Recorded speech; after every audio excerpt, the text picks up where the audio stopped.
Hello guys, I hope you all will be well and fantastic. Welcome back to all of you in my YouTube channel. हे ईश्वर तेरा शुक्रिया। जैसा कि आप जानते हैं मेरा नाम है हर्ष और हम अपनी पिछली क्लास में फ्यूचर परफेक्ट टेंस के बारे में सीख चुके हैं। सो आज का हमारा टॉपिक होने वाला है फ्यूचर परफेक्ट कंटीन्यूअस टेंस। सो चलिए गाइस बिना टाइम वेस्ट करे आज का टॉपिक स्टार्ट करते हैं। फ्यूचर परफेक्ट कंटीन्यूअस टेंस यानी कि ऐसे वाक्य या फिर जिन वाक्यों से हमें पता चलता है कि कोई कार्य फ्यूचर में हो रहा होगा और उसके साथ समय अवधि प्लस कर दी जाती है, यानी कि इतने समय से यह कार्य हो रहा होगा। सो ऐसे वाक्यों को हम फ्यूचर परफेक्ट कंटीन्यूअस टेंस के अंतर्गत लाते हैं। सो इसको हम इस तरीके से भी समझ सकते हैं, जिस वाक्यों के अंत में रहा होगा, रही होगी या रहे होंगे आता है, प्लस में टाइम पीरियड यानी कि कितने समय से वह कार्य हो रहा होगा। सो ऐसे वाक्यों को हम फ्यूचर परफेक्ट कंटीन्यूअस टेंस कहते हैं। सो चलिए गाइस इसके कुछ एग्जांपल समझ लेते हैं और इससे पहले इसका रूल समझ लेते हैं। सो इसका रूल होता है हमारा सब्जेक्ट प्लस में विल। विल जो होता है वो हमारी हेल्पिंग वर्ब होता है हमेशा फ्यूचर टेंस के अंतर्गत, और सिंगुलर हो या प्लूरल हो दोनों के साथ विल का उपयोग करते हैं। सब्जेक्ट प्लस में विल प्लस में हैव या हैज।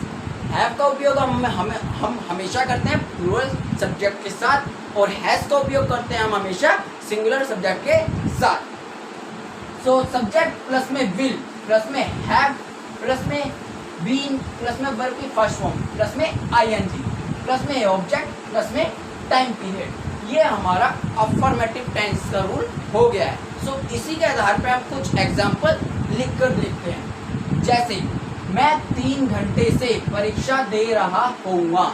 मैं 3 घंटे से परीक्षा दे रहा होऊंगा।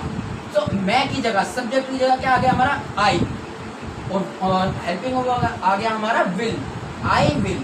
अब हैव आएगा या हैज आएगा, क्योंकि हमारा जो सब्जेक्ट है वो सिंगुलर है, लेकिन हम जानते हैं हमेशा आई का उपयोग हैव के साथ होता है, तो इसलिए हम यूज करेंगे आई विल हैव।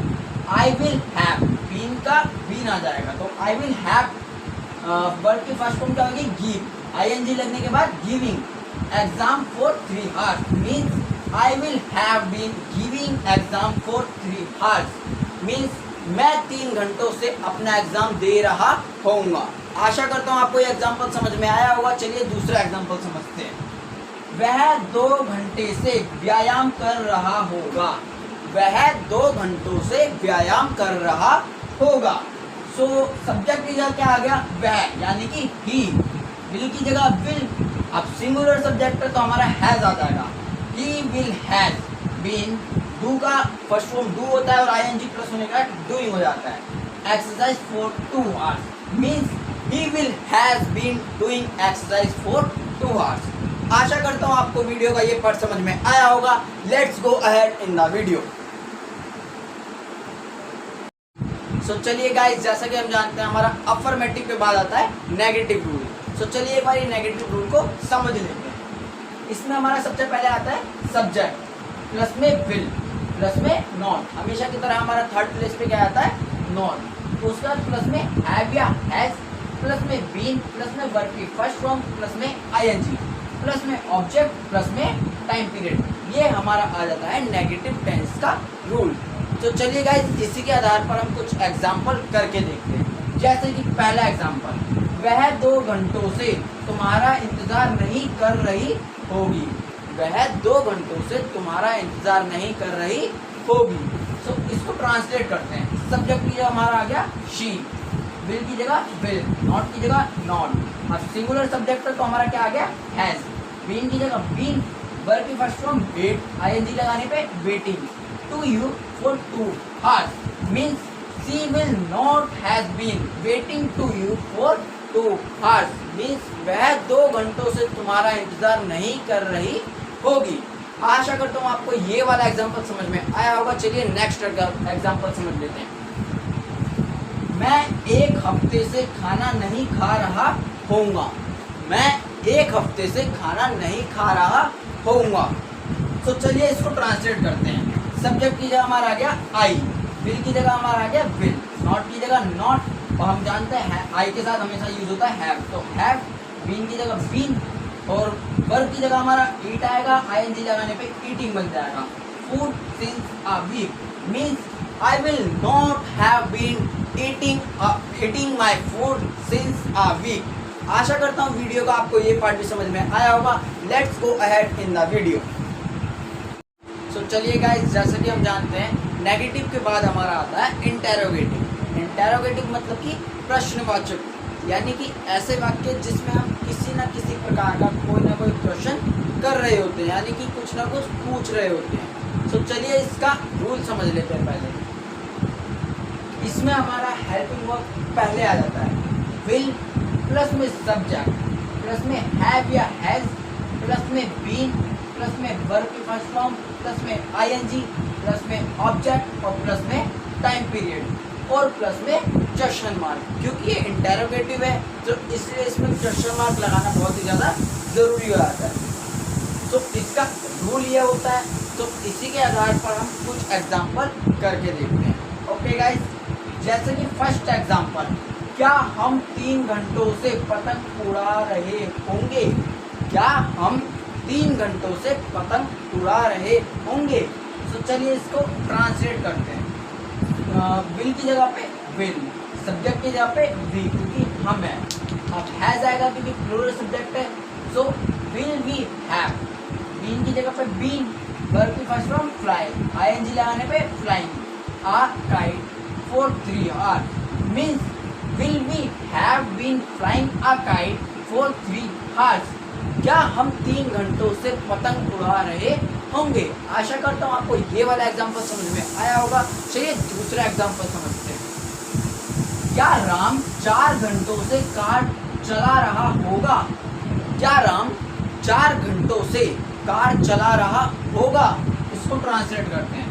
विल की जगह पे विल, सब्जेक्ट की जगह पे राम, हैव की जगह हैव आएगा या हैज आएगा. राम सिंगुलर है इसलिए हैज आएगा. बीन की जगह पे बीन और वर्ब की फर्स्ट फॉर्म ड्राइव, आईएनजी लगाने पे driving. A car for 4 hours means will Ram has been driving a car for 4 hours. आशा करता हूँ आपको वीडियो का ये पार्ट भी समझ में आया होगा. Let's go ahead in the video. So चलिए गाइस, हम अपने वीडियो के आखिरी पार्ट में चलते हैं, जो कि है इंटेरोगेटिव प्लस में नेगेटिव, यानी कि ऐसे वाक्य जिसमें हम कोई ना कोई क्वेश्चन कर रहे होते हैं और साथ में नकारात्मकता भी दर्शा रहे होते हैं. तो चलिए इसका रूल समझ लेते हैं. सबसे पहले विल प्लस में सब्जेक्ट, प्लस में नॉट. थर्ड फॉर्म पे हमेशा नॉट आएगा. विल प्लस में सब्जेक्ट, प्लस में नॉट, प्लस में हैव या हैज, प्लस में बीन, प्लस में वर्ब की फर्स्ट फॉर्म, प्लस में आईएनजी, प्लस में ऑब्जेक्ट, प्लस में टाइम पीरियड, प्लस में क्वेश्चन मार्क. देखिए इसमें नॉट और क्वेश्चन मार्क दोनों ही यूज किए गए क्योंकि ये इंटेरोगेटिव प्लस में नेगेटिव है, यानी कि हम इसमें कोई ना कोई क्वेश्चन पूछेंगे और साथ में नकारात्मकता भी दर्शाएंगे. तो चलिए इसी के आधार पर एक एग्जाम्पल करके देखते हैं. जैसे कि फर्स्ट एग्जाम्पल, क्या तुम 1 घंटे से कपड़े नहीं धो रहे होगे? क्या तुम 1 घंटे से कपड़े नहीं धो रहे होगे? सो इसको ट्रांसलेट करते हैं. विल की जगह पे विल, सब्जेक्ट की जगह पे यू, नॉट की जगह पे नॉट, हैव की जगह पे हैव, क्योंकि यू जो होता है यू के साथ हमेशा हैव यूज किया जाता है. इसी के प्रकार बीन की जगह पे बीन, वर्ब की फर्स्ट फॉर्म वॉश, आईएनजी लगाने पे washing. Cloth for 1 hour means will you not have been washing cloth for 1 hour? क्या आप 1 घंटे से कपड़े नहीं धो रहे होगे? आशा करता हूँ आपको ये वाला एग्जाम्पल समझ में आ गया होगा. चलिए दूसरा एग्जाम्पल समझते हैं. क्या वह 3 घंटों से नहीं पढ़ रहा होगा? क्या वह 3 घंटों से नहीं पढ़ रहा होगा?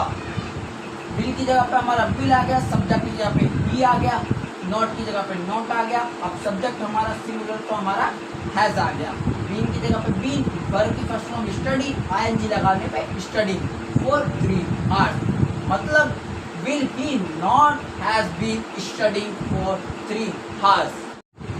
Okay guys, I hope you have understood the video. If you like this video, please don't forget to subscribe my channel. Hey Ishwar, tera shukriya. See you in next video.